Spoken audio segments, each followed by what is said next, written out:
Assalamualaikum warahmatullahi wabarakatuh. Halo teman-teman, selamat siang, selamat datang di podcast HMPS BSA Himpunan Mahasiswa Program Studi Bahasa dan Sastra Arab.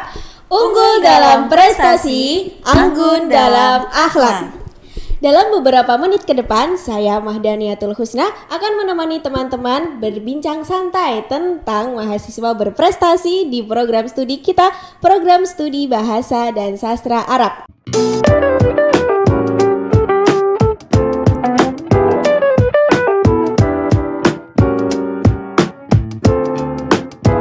Oke, siang ini kita sudah kedatangan tamu nih yang sangat spesial, yang pastinya sangat berprestasi dan pastinya akan menginspirasi kita semua. Bagaimana sih cara menjadi mahasiswa berprestasi di program studi kita? Oke, langsung saja. Mari kita sapa. Halo Kak Manda. Halo Kak Mahda. Baik, Kak Manda boleh dong memperkenalkan diri secara singkat sekalian menyapa balik teman-teman kita semua. Oke. Halo teman-teman BSA, perkenalkan nama saya Zumratul Imanda Wahid Hakim. Biasa dipanggil Manda nih. Oke, saya datang dari Pemalang, Jawa Tengah dan sekarang duduk di semester 5 angkatan 2019. Terima kasih. Oke, for your information nih ya teman-teman, Kak Manda ini udah beberapa kali menjuarai lomba di tingkat nasional maupun di tingkat internasional, terutama di cabang lomba baca berita bahasa Arab. Benar, ya kan Kak Manda? benar banget. Baca berita bahasa Arab. Nah, gimana nih teman-teman pasti kepo kan? Bertanya-tanya, penasaran pastinya bagaimana sih caranya kok bisa ikut lomba baca berita Arab, kan susah kan gini. Nah, makanya untuk menjawab pertanyaan teman-teman, simak podcast kita pada siang hari ini. Simak.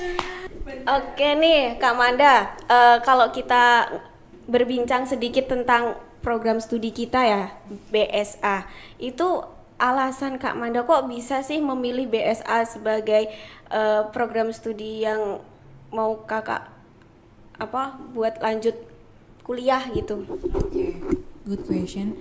Jadi kenapa aku ngambil program studi bahasa dan sastra Arab ya?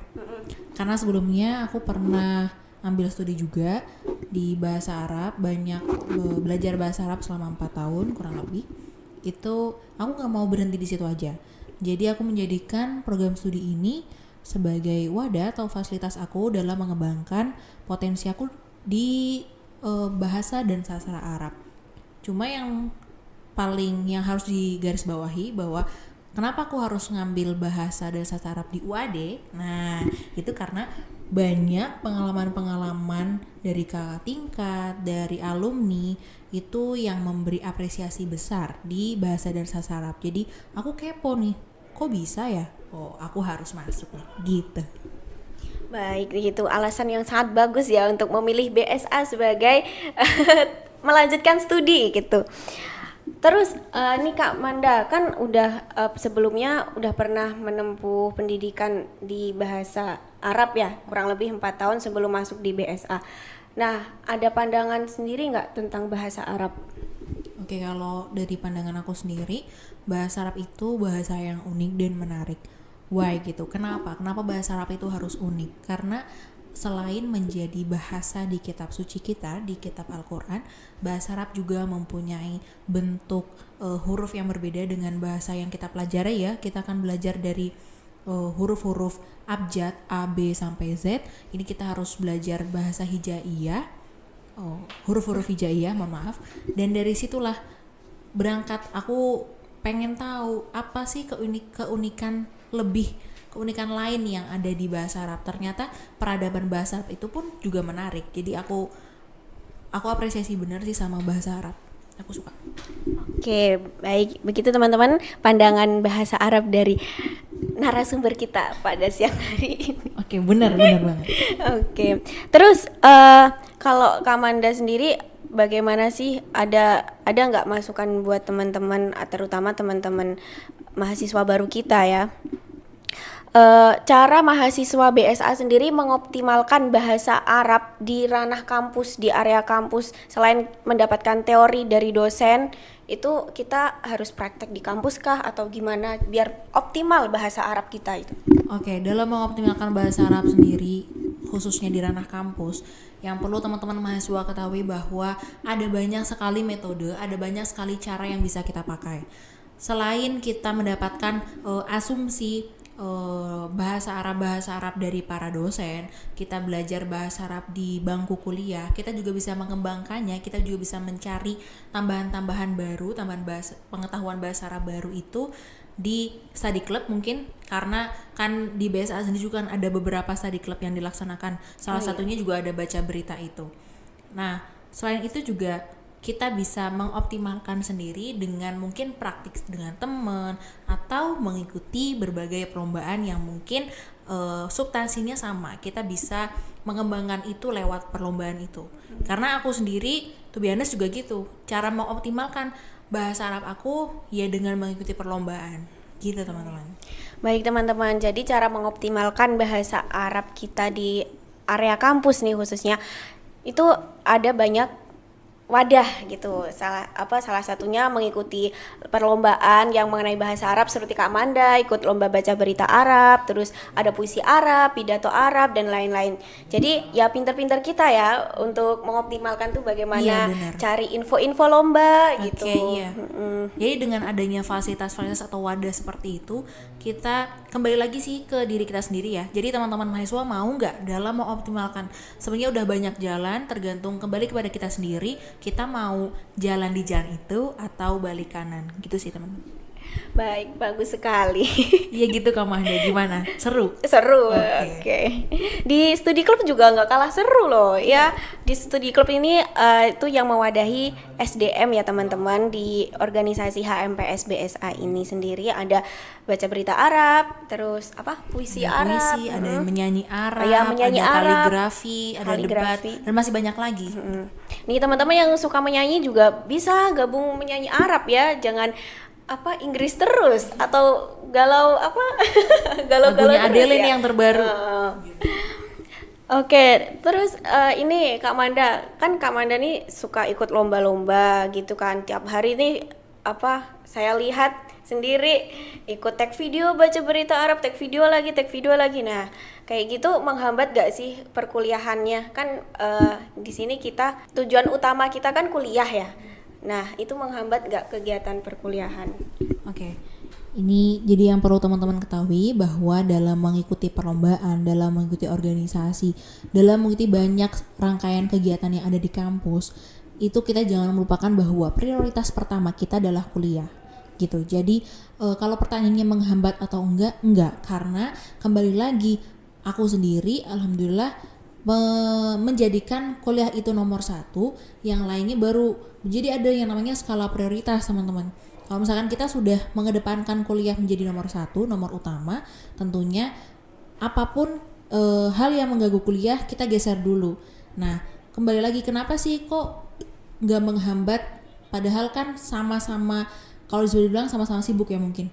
Itu kembali ke manajemen waktunya. Jadi kita bisa nggak memanage kita kemana, kita mungkin hari ini kita harus fokus ke kuliah kita, atau malamnya kita fokus ke lomba kita gitu. Jadi dalam manajemen waktu yang baik itulah akan menghasilkan hasil-hasil yang baik juga gitu. Baik, berarti manajemen waktu harus pintar-pintar ya Kak ya. Iya benar. Terus nih selain sibuk kegiatan lomba-lomba, aku lihat-lihat akhir-akhir ini tuh kakak lagi sibuk kegiatan lain. BTW apa nih? Lagi sibuk kegiatan apa sih untuk saat ini? Ya, sekarang untuk semester 5 ini alhamdulillah aku berkesempatan menjadi bagian di organisasi Badan Eksekutif Mahasiswa. Ya, di Departemen SDM juga. Jadi bagaimana cara aku memberdayakan mahasiswa adalah dimulai dari aku sendiri. Aku berdaya atau enggak gitu. Jadi ya mungkin itu satu alasan khusus aku kenapa harus masuk ke SDM, karena aku ingin mengajak teman-teman, ayo kita berdaya. Kita nggak harus berprestasi dengan suatu plakat atau suatu piala gitu ya. Yang penting kita berkembang di setiap harinya, itu sudah sebuah achievement gitu. Mungkin Kak Mahda juga punya achievement baru nih setelah masuk organisasi mahasiswa kan. Mungkin yang siangnya sering tidur, sekarang ada kegiatan-kegiatan produktif, gitu nggak? Iya dong. benar-benar. Iya, gitu Yang sih. malamnya biasanya begadang ngedrakor, sekarang udah berkurang. Nah, itu jadi dari kesibukan-kesibukan itulah ya jadikan semua kita pandang secara positif agar hasilnya juga positif juga. Baik, terima kasih Kak Manda untuk beberapa tips and triknya bagaimana cara kita membagi waktu antara lomba, kuliah, dan kegiatan organisasi gitu. Ada nggak sih moto hidup Kak Amanda tuh punya moto hidup yang menjadi patokan hidup Kak Amanda selama ini? Oke, ada satu kata-kata di bahasa Arab, jarib walahid takun arifan, yang artinya perhatikan, coba dan perhatikan maka kamu akan mengetahui. Sebenarnya kata-kata ini ajaib banget loh Kak. Jadi aku pakai kata-kata ini buat ketika aku mau memulai sesuatu tapi aku ada di ambang keraguan, aku ada di rasa insecure, aku ada di rasa takut, nggak pede, bagaimana aku menghadapinya. Nah, kunci dari coba dan perhatikan adalah sekeras apapun halangan atau sebanyak apapun masalah yang akan nanti kita tempuh ya, kita coba aja dulu. Jadi soal hasil itu belakangan, soal menang atau soal gagal itu belakangan. Yang penting ketika kita mau coba berarti ada bukti progres yang terbentuk gitu Kak. Baik, jadi teman-teman itu adalah salah satu moto hidupnya Kak Amanda. Boleh loh dicontoh ya. Jarib walahi takun arifan. Tadi apa Kak artinya Kak? Coba dan perhatikan maka kamu akan mengetahui. Jadi jangan teman-teman jangan takut untuk mencoba hal-hal yang baru tentunya. Itu adalah salah satu kunci kita juga meningkatkan kualitas diri kita. Kak Amanda mungkin ada nih sepatah dua kata untuk teman-teman semua. Oke, closing statement ya berarti masuknya. Teman-teman BSA, oke. Jadi sebenarnya berprestasi itu nggak hanya soal sertifikat atau plakat. Ini sebenarnya udah aku sampaikan ketika di P2K kemarin.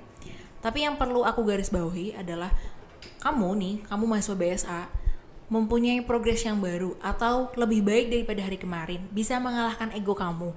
Itu adalah sebuah bentuk achievement yang gak semua orang bisa gitu. Jadi kalau misalkan ada rasa, aduh aku nggak bisa apa-apa, aku nggak punya piala yang aku banggain, aku nggak punya piagam, ini gimana? Loh, kalau misalkan kamu bisa lebih baik daripada hari kemarin, itu adalah sebuah prestasi khusus buat kamu. Gitu. Jadi jangan takut untuk berprestasi ya. Oke, jadi teman-teman berprestasi itu tidak harus apa Kak? Sertifikat atau plakat. atau plakat. Oke, jadi meningkatkan kualitas diri kita setiap harinya itu udah termasuk sebuah prestasi. Yes, benar banget. Oke, jadi teman-teman semua, khususnya teman-teman BSA, jangan takut untuk menjadi mahasiswa berprestasi. Oke, selamat berproses teman-teman. Mungkin sekian ya podcast kita pada siang hari ini. Cukuplah untuk menginspirasi teman-teman untuk menjadi mahasiswa berprestasi. Oke, sekian. Syukron. Wassalamualaikum warahmatullahi wabarakatuh. Ilaliko. Ilaliko.